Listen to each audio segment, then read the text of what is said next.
My name is Sarah Whitman. I'm 29 years old. For 6 years, I paid my brother's debts.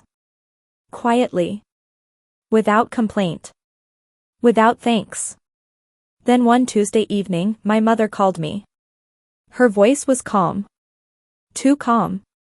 Ryan needs $47,000, she said. You're the responsible one. You'll figure it out. I didn't answer right away. I just listened to her breathe on the other end of the line. She didn't know I had already stopped paying. 2 weeks earlier. She didn't know why. Let me take you back. I grew up in a small house in Ohio. 2 kids. 1 favorite. Ryan was 2 years older than me. He was loud. Charming. The kind of boy teachers forgave for everything. I was quiet. I did my homework. I never asked for much. My mother used to say it without thinking. Ryan just needs more support. Sarah's fine on her own. I heard that sentence so many times, it stopped hurting. It just became true. When Ryan failed a class, my mother hired a tutor. When I failed a class once, in 9th grade, she told me to try harder. When Ryan wrecked his first car at 19, she took a loan to replace it. When my car broke down in college, I took 2 extra shifts at a diner to fix it myself. I never complained. That wasn't who I was. By the time I was 23, I had a stable job. Marketing coordinator at a small firm in Columbus. Nothing glamorous. But mine. Ryan, by then, had failed at 3 different jobs. 2 businesses. 1 marriage. And every time he failed, my mother had the same solution. Sarah can help. The first time it happened, I was 23. Ryan needed $3,000. Credit card debt, he said. Just once, he said. My mother called me crying. Not because Ryan was suffering. Because she was embarrassed. If people find out, she said, what will they think of our family? I sent the money. I told myself it was temporary. It wasn't. Over the next 6 years, it became a pattern. Ryan would fail. My mother would call. I would pay. Car payments. Rent. A failed food truck business. A wedding he couldn't afford but insisted on having anyway. Every single time, my mother used the same words. You're the responsible one. I used to think that was a compliment. It wasn't. It was a job description. One I never agreed to. By the time I turned 28, I had paid over $30,000 toward my brother's life. Not loans. Gifts. He never paid any of it back. My mother never expected him to. I lived in a 1-bedroom apartment. I drove a car with 200,000 miles on it. I hadn't taken a vacation in 4 years. Ryan drove a leased SUV. He posted vacation photos from Cancun. He never once asked how I was doing. My mother never noticed the difference. Or she noticed, and decided it didn't matter. One Thanksgiving, I finally asked her directly. Why is it always me? She looked at me like I had said something strange. Because you can handle it, she said. Ryan can't. I sat with that answer for a long time. Because you can handle it. Not because I owed it. Not because it was fair. Just because I could survive the wait, so I was given the wait. That was the night something in me went quiet. Not sad quiet. Calculating quiet. I didn't explode. I didn't cry.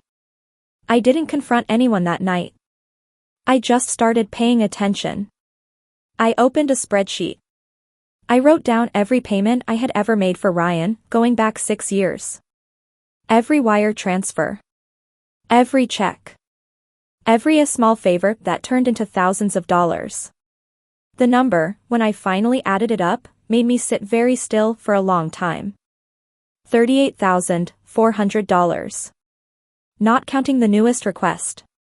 The $47,000 my mother had just told me was mine to solve. I didn't tell anyone about the spreadsheet. I didn't tell anyone what I was starting to feel. I just kept working. I kept my job. I kept my quiet life. But inside, I had already made a decision. I was done. Here's what nobody in my family knew. 6 months earlier, I had applied for a job in Denver. A senior position. Better pay. A real path forward. I didn't tell my mother. I didn't tell Ryan. I had learned, over the years, that anything I shared with my family became a reason for me to give something up. If I mentioned a raise, my mother would mention Ryan's rent. If I mentioned a savings goal, she would mention Ryan's debt. So I stopped mentioning things. When the Denver job called with an offer, I said yes, within an hour. I signed the lease on a new apartment. I gave notice at my job. I told my landlord I was leaving. I told no one in my family. Not yet. For the first time in years, I felt something unfamiliar. Relief. 2 weeks before my mother's call about the $47,000, I had already stopped autopay on Ryan's car loan. The one I had quietly been covering for 8 months. I didn't announce it. I didn't send an angry text. I just stopped. Ryan noticed within days. He texted me, confused, asking if there was a bank error. I didn't respond. 3 days later, he called. I let it go to voicemail. He left a message. His voice wasn't angry yet. Just uncertain. Hey, Sarah, weird thing happened with my car payment. Can you call me back? I saved the voicemail. I didn't call back. That was the first time in 6 years I had let one of his problems simply exist without me underneath it. It felt strange. Like putting down a bag I didn't realize I had been carrying for years. The real conversation came the following Tuesday. My mother's call.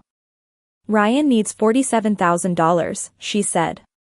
You're the responsible one. You'll figure it out. I finally spoke. I'm not going to pay that. There was a pause on the line. A long one. Excuse me? I said I'm not paying it. I'm done paying for Ryan's choices. My mother's voice sharpened immediately.